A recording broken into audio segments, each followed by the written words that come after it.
So let's look ahead. Let's check this out. Okay, so I want to, and this we know UConn is the first game of the American Conference schedule for the Shockers. The first ever game in the American Conference for Wichita State is going to be at UConn. Welcome to the league, welcome to the big kind. You are not in Missouri Valley anymore. No. So we're going to do a preview of the UConn game a little bit later. I want to do a preview of the entire conference, if we can. So can you give us, you have done your homework, Kyle, and you know this conference, and you have split it up into 3 different areas. So give us what you think, the kind of the breakdown of this conference. Yeah, well, I've watched more American games in the non-conference than I would like to admit on TV. Very patriotic, yeah. Yes, but I see 3 sort of groups within the American. I see the good, the bad, and the ugly. Ooh, okay. And the good, there's 6 teams. I see any one of these 6, probably 4 or 5 of these will make the NCAA tournament. Okay, so that's how we're defining good. We need to make sure how we're defining good. These are top 100 teams. Okay. They'll probably end up at worst top 60, top 70, if you look at RPI or Ken Palm or whatever. Okay. And I see a possibility for each one of these teams to make the NCAA tournament. Okay, so there's a chance, not guaranteed. There's a chance they could. Probably all 6 won't make it, but yeah. And we're saying all 6 of these probably have a chance of winning the conference. I wouldn't go that far. Okay. But I think 3 or 4 of them have a chance of winning the conference. Okay. But all 6 of them are really good teams Okay. and could win any night in the American. Okay, so who are these teams? Who you got? That's the big question, isn't it? Yeah. I need an envelope or something. Wichita State, Yeah. obviously. Cincinnati, SMU, Temple, Houston, and UCF. Man, you did it off the top of your head. You know the conference. I know it. Good stuff. A little Good too stuff. well. Okay, so that's the good. That's the good. Those are the teams. And we're going to go into a little bit more detail later, Okay. but that's the good. Okay, now the bad. And how do we define bad? The bad. Now, the bad is basically for marketing, making it sound cooler than it is. These are really mediocre teams. Okay. They're not bad. They're not awful. But I see 4 teams here. I see UConn, Memphis, Tulsa, and Tulane. Okay. And if you look at UConn and Memphis, these are bad teams historically for them because these are really 2 elite programs in college basketball. Yeah. And they're both down. But if you look at Tulane, this is one of the best years they've had in years. Yeah. One of the best in their program's history so far. And so for them, it's a good year, but overall, they're still a mediocre team. They're not going to make the NCAA tournament. Okay. And then Tulsa, they've kind of been a letdown for me so far, to be honest I think with so. you. Yeah. Because last year their team was mostly freshmen and sophomores, and they were a borderline top 100 team. And I thought all these guys are coming back; they'll be much better. But man, they haven't looked sharp. They lost to Illinois State twice, and yeah, that's why they're in the bad grouping here. Okay. Okay, and the ugly. Ugly. These 2 teams. It's not just bad; it's ugly. If I were the commissioner of the American, I would kick out these 2 programs. Oh man. Not because of how bad they are this year, Yeah. but historically how terrible they are. Yeah. Who you got? And these are East Carolina Yeah. and South Florida. Okay. Really 2 football schools. Yes. Is probably what you would And say. they should be football-only members, if we're being brutally honest here. Well, and who is there is a football-only member, right? Yes, Navy. Navy. Yeah. Should join Navy. Their basketball team probably would be better than those 2. It shocks me Navy doesn't have basketball. I mean, it's good for Wichita State that they don't. But They do, Division I. Oh, okay. Not, Yeah, I not got in you. the American. Gotcha, not in the American. Okay. The good, the bad, and the ugly. There you go. Thank you. Good stuff, Kyle. So, all right. So there's your introduction. Let's do a more specific rundown of all 12 teams, and we'll start with the good. Again, Wichita State is there, and we know, and you guys kind of know this team. We won't necessarily break it all down right there, but they're one of the front runners. Yes. They're the best ranked team. I never know if to say highest ranked team or lowest ranked team. Yeah, I never know either. But they're the best ranked I've heard it team. both ways. Yeah, they're the only ones in the top 10. Okay, Yep. but there's another ranked team. Cincinnati is there. So let's run down Cincinnati. They're the biggest threat, right? They to are, Wichita yes. State. And they were actually picked to win the American Conference. They were by one vote. One Yeah. point. Yeah. And so it'll be tough for them to win it. But Cincinnati's a really good program. They've made the NCAA tournament six or 7 years now in a row, coached by Mick Cronin. He's one of the best in the game. And unfortunately for them, their home arena is under construction this year. So they're playing their home games at Northern Kentucky University, which is just across the river. Not from even the same Cincinnati. state. Right. Okay, yeah. So I didn't know that. They probably won't have the same home court advantage that they normally do, which Interesting. could hurt them. Okay. But they're a really good team, and they have a tremendous front court with Gary Clark, and they're going to be a team that will contend the whole season, and they could win it. They could finish second or third even. Okay. Okay. Another one, SMU. SMU, yeah, they're a tremendous team. And they have been good for a while. They have been Yeah. ever since Larry Brown took over Yeah. about 4 or 5 years ago, and they're ranked on Ken Palm 22 or 23 right now. Okay. They're not ranked nationally in the polls yet, but they played a really good non-conference schedule. They beat Arizona, they beat USC, two really good teams. They dropped a couple heartbreakers to Western Kentucky and Northern Iowa, but both those losses were only by 2 or 3 points each, and they were without almost the entire non-conference without Jamal McMurray, and he's a transfer from USF actually, and so he had to sit out the first semester. Okay. He played the last 2 games. He's a tremendous scorer, and with him and Shake Milton, they have a really fantastic offense, and Okay. I expect them to contend as well. That's another one the Shockers play twice this year. Yep. Okay, let's look at Houston. That'll be the first home game for the Yes, Shockers. We're that'll gonna be a fun one. we're gonna do a full podcast preview at a later time. So don't worry about that right now. But let's just give us a quick rundown of Houston. Houston, yeah, they're a tremendous program. Kelvin Sampson, you're probably familiar with him. He was a longtime head coach at Oklahoma. Then he took the Indiana job and kind of messed that up. Yeah. Went to the NBA for a couple of years, and then he's built up Houston, and they've gotten better each year. They're led by senior guard Rob Gray. Rob Gray. He's currently scoring 20 points per game right now. Best in the conference. Yep, Right? best in the conference. And when you watch the Houston game, you'll know him because he has a very sweet man bun. He does. And you'll see that a mile away. But Yeah. he's a really gifted player, and they're just a really balanced team, both offensively and defensively. That's And it wouldn't shock me if they made the NCAA tournament this year. Yeah, I think so. Okay, who are your others in the good? Other two, Temple and Temple's there. UCF. Okay, Temple. Give me Temple. The Owls, right? Yep, the Owls Yeah. play in Philadelphia, and they're actually the 5th winningest program in Division I. That's amazing. Which is something I didn't know until Yeah. a few weeks ago. Yeah. And they're only behind, I believe, Kansas, Kentucky, North Carolina, and Duke. That's crazy. And like you don't think of Temple as being a blue blood. No. But I think that's because they just haven't won any national championships. Yeah. And had they won a couple of those, I think they'd be messing with the elites. They're one of these teams. It's maybe similar to UConn. They had a great program in the past that's kind of fallen off. I think. To some degree. Temple more so than maybe UConn. But yeah, Temple is another one. They know basketball. They do. It's a great basketball city. Yeah. They have this guy named Quentin Rose who's just phenomenal. I've watched Temple a few times this year, and this guy's going to make a lot of money in the NBA. Yeah. And with him and other guys, Josh Brown, their point guard, who was out last year with an Achilles injury, they have a really good offense. Sometimes they don't pass the ball well, and it's a lot of isolation.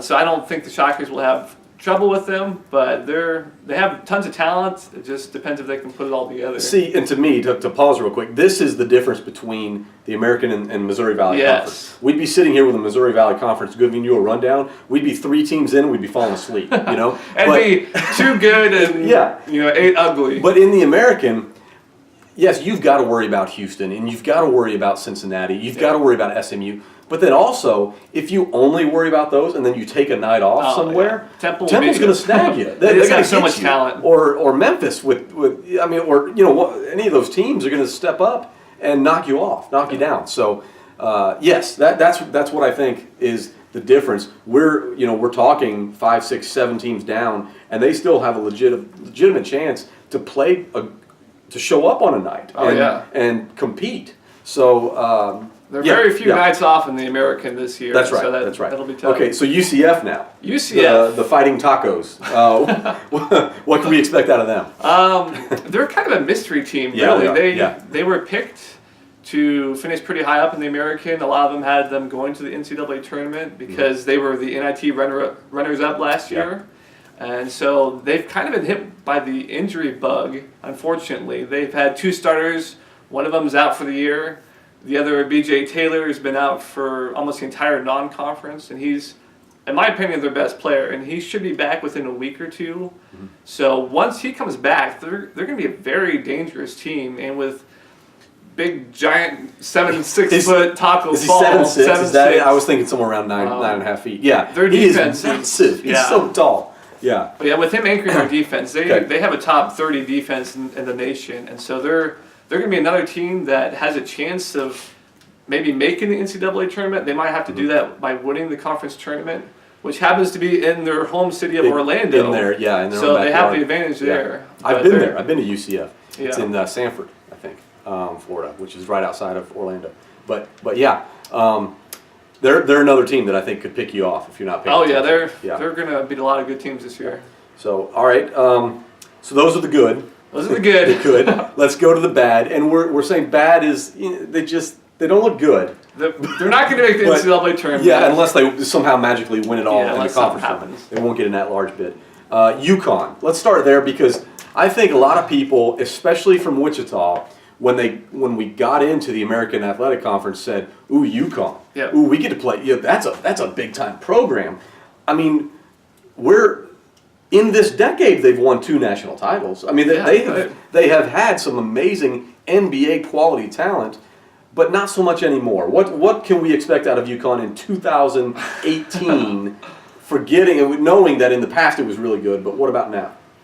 Yeah, it's interesting because, like you said, they've won a total of 4 national championships, and so they're historically one of the best programs, especially in the '90s since. But their head coach Kevin Ollie, he did win a title his second year, but ever since then the program just keeps going downhill, and they have 3 tremendous guards led by Jalen Adams, but they don't have any big men, and so it's a lot of perimeter game. They don't really pass the ball well. They're one of the worst assist teams in the NCAA, and they just kind of wait for the shot clock to wind down, and then one of their guards drives the lane and throws up something. And so they're not a good team. They have some talent, and they could win some games, but they're not going to contend in the American. And in fact, UConn has never finished higher than 3rd in the American. Wow, really? Since the 2013-14 season. Yeah, which was founded. It just seems there's not a lot of structure there when you watch. No, you know, which is baffling. Is baffling to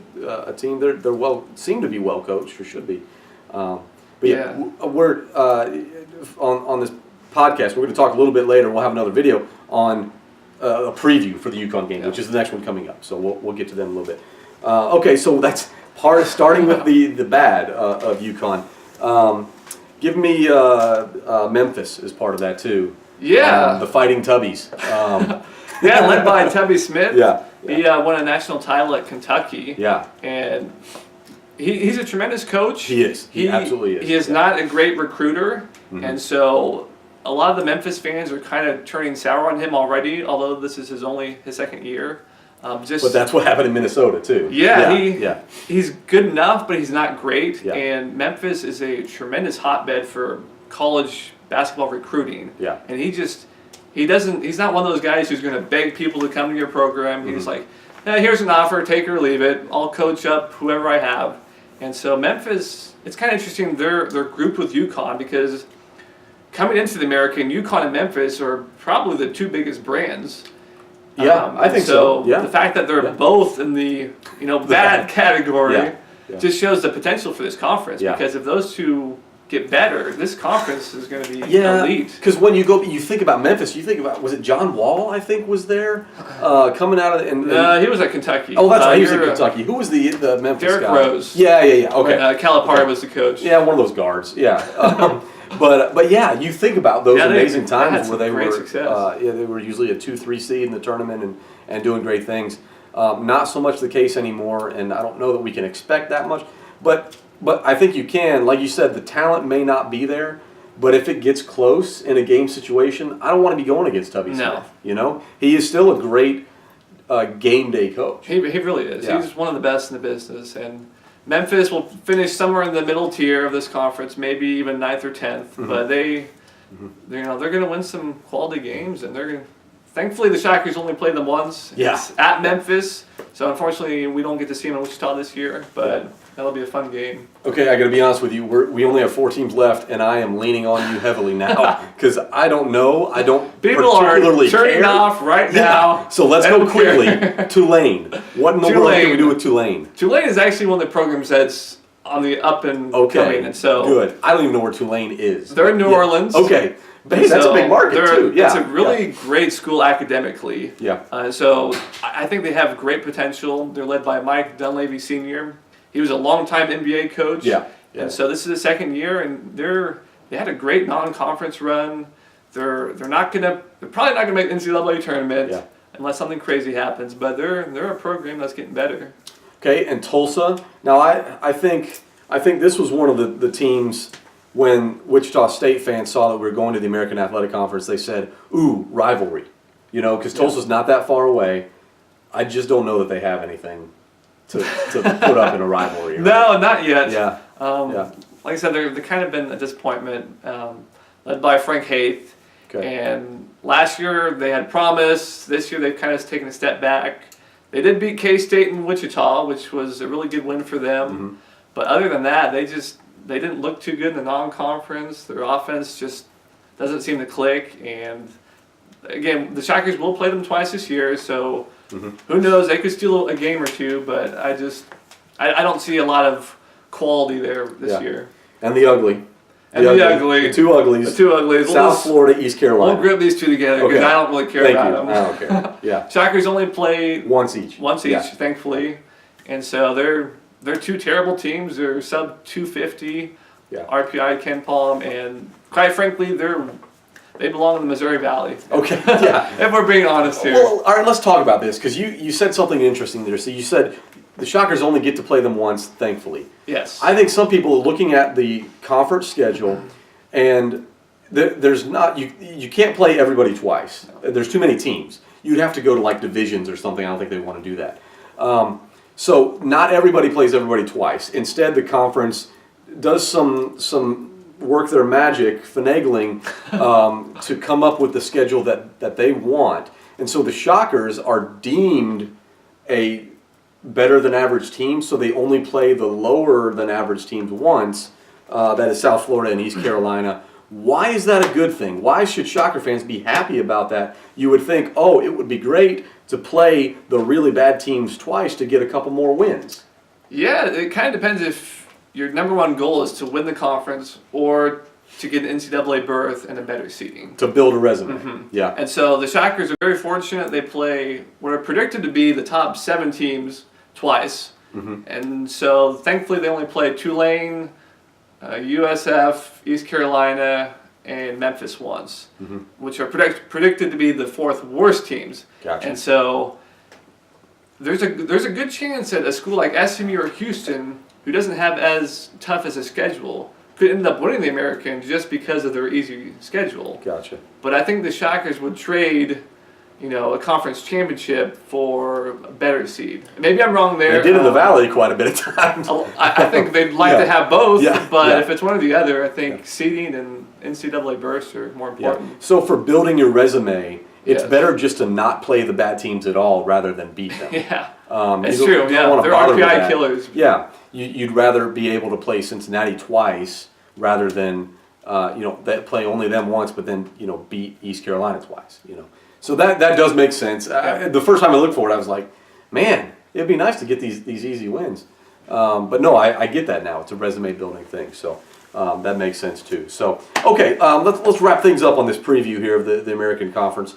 Where will they finish? Can you give us a 1 through 12 where you think these teams will finish? I can. Yes. I better get my sheet out because that's okay. That's not cheating. Yeah, you got your list there. Who's number 1? All right, number 1, I have Wichita State. Okay, I'm going to give you mine too. Let's just do them together. You want to do that? Is that the best way to do that? Let's okay. Let me do mine first. You go first. Okay. So number 2, Cincinnati. Okay. 3, SMU. Then I have Houston, followed by UCF, and then Temple at number 6. Okay.